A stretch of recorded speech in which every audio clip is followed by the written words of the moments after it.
So welcome guys, कैसे हैं आप सब। आज मैं थोड़ी सी अलग तरीके की वीडियो बनाने वाली हूँ। कुछ अलग तरीके से यूट्यूब में मैं ये वीडियो बना रही हूँ। सिर्फ वॉइस ओवर देखोगे आप। यहाँ पर मैंने कुछ भी शूट नहीं करा है। जहाँ पर मैं आपसे डायरेक्टली बात कर रही हूँ। शायद एक क्लिप डाली है जो मेरे सैलून की, अदरवाइज़ कोई भी क्लिप नहीं है। तो स्टार्ट करते हैं सबसे पहले अपने डिनर से।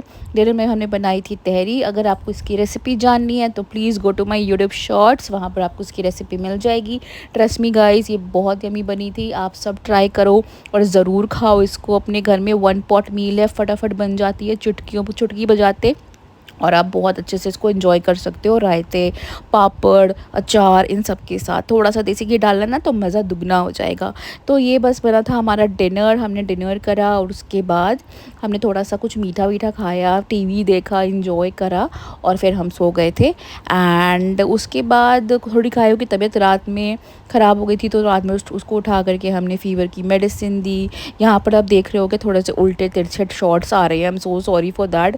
एक्चुअली मैं एक हाथ से शूट कर रही थी, एक हाथ से खाना बना रही थी। तो ऐसा ही होता है जब आप शूट करते हो, नए नए व्लॉगर बनते हो। आई गेस आप सब अंडरस्टैंड कर सकते हो। तो ये देखिए भाप निकलती हुई यमी यमी सी स्मोकी सी हमारी खिचड़ी, तहरी, जो भी बोलो आप, इसे बन के तैयार है। कुछ लोग यहाँ पर पुलाव भी बोलते हैं, दिल्ली में इसको मोस्टली पुलाव बोलते हैं। एंड ये बहुत यमी बनी हुई थी।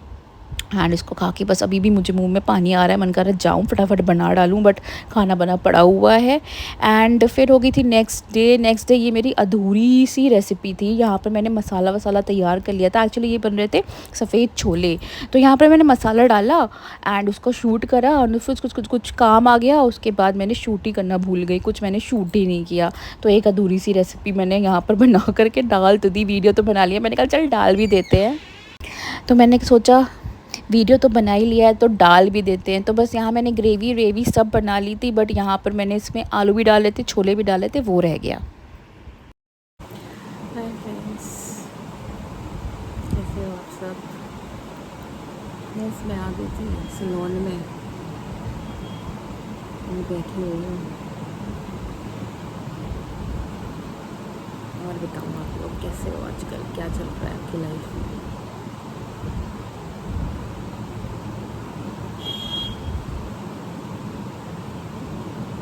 मेरी लाइफ तो बहुत ही ख़राब चल रही है यार, बहुत टाइम ख़राब चल रहा है मेरा। I don't know what happened, but कुछ भी सही नहीं चल रहा है लाइफ में। मेरी ज़िंदगी है, झेलनी तो पड़ेगी। अप्स एंड डाउन्स तो आते ही रहते हैं लाइफ में, झेलने तो पड़ेंगे ही। देखते हैं कब तक चलते हैं ज़िंदगी के अप्स एंड डाउन्स, उतार चढ़ाव। बाकी चलिए, आज जो भी होगा तो मैं आपको बताऊंगी, दिखाऊंगी, ठीक है। और ये बस उसी दिन का वीडियो है जिस दिन मैंने वो अधूरी सब्जी बनाई थी। उसके बाद मैं शॉप पे आ गई थी सैलून में। ये धुआं धुआं देख रहे होगे, अगरबत्ती जैसी जल रही थी। यहाँ पर कुछ मैंने पूजा करी थी जस्ट, और फिर मैंने आ गई थी। यहाँ पर बहुत गर्मी पड़ रही है यार, दिल्ली में क्या ही हो गया है, कुछ समझ में भी नहीं आ रहा है। और मैं यहाँ पर आ गई थी एसी की हवा खाने। उधर स्टूडेंट्स का क्लास चल रहा था, तो मैंने कहा मैं डिस्टर्ब नहीं करूँ। और फिर हमारे घर में दूसरे दिन थी मेरे पापा की श्राद्ध, तो उसका तैयारी हो रहा था। एंड उसकी तैयारी में हमने काटी थी भिंडी, एंड बनता है सीताफल। जो पापा की फेवरेट है वो है भिंडी, अरवी एंड पनीर की सब्जी। और सीताफल मस्ट होता है, मम्मी कहती है हर श्राद्ध में इसको बनाया जाता है। तो सीताफल तो हमने एक दिन पहले इसकी कटिंग चॉपिंग सब कुछ करके रख लिया था, सो दैट हमें दूसरे दिन हैसल ना हो। मैंने मम्मी को बोला था मुझे सुबह उठा लेना, मैं सारी सब्जियां खुद बनाऊंगी, क्योंकि पापा को मेरे हाथ का खाना पसंद है। बट मम्मी ने मुझे उठाया नहीं। सोचा बेचारी पे तरस आ गया होगा मम्मी को कि बेची बेचारी सो रही है, सोने दे इसको। तो बस मैंने पनीर की सब्ज़ी यहाँ पर तैयार कर ली थी। ये देखो ग्रेवी से आपको पता चल गया होगा कितनी यम्मी बनी है। और ये बन गई थी हमारी थाली तैयार।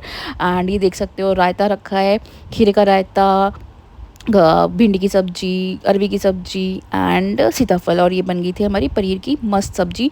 बिना लहसुन प्याज का खाना होता है, क्योंकि हमें इसे पंडित जी को खिलाना होता है, गाय कौवा कुत्ते को डालना होता है।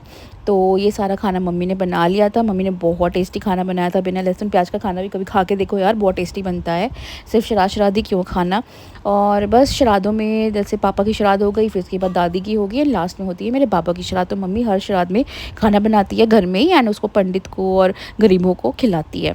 तो ये कौवे, कुत्ते और गाय का हो गया था हिस्सा। फिर उसके बाद मम्मी और मैं चले गए थे मंदिर, वहाँ पर हमने खिलाया था पंडित जी को खाना, रसमलाई भी इसमें रखी थी हमने, अभी मैं दिखाऊंगी आपको। रसमलाई भी डाली थी एंड पूड़ियाँ एंड ये कुछ फ्रूट्स वगैरह, और जो भी श्रद्धा होती है वो दान वान कर देते हैं हम लोग। तो मेरे पापा को हो गए हैं 12-13 साल उनकी डेथ को, लेकिन मेरी मम्मी बहुत विधि पूर्वक करती है एंड होपफुली मैं और मेरी बहन भी मम्मी के बाद भी उनकी श्राद्ध, उनका जो भी काम होगा विधि पूर्वक करेंगे।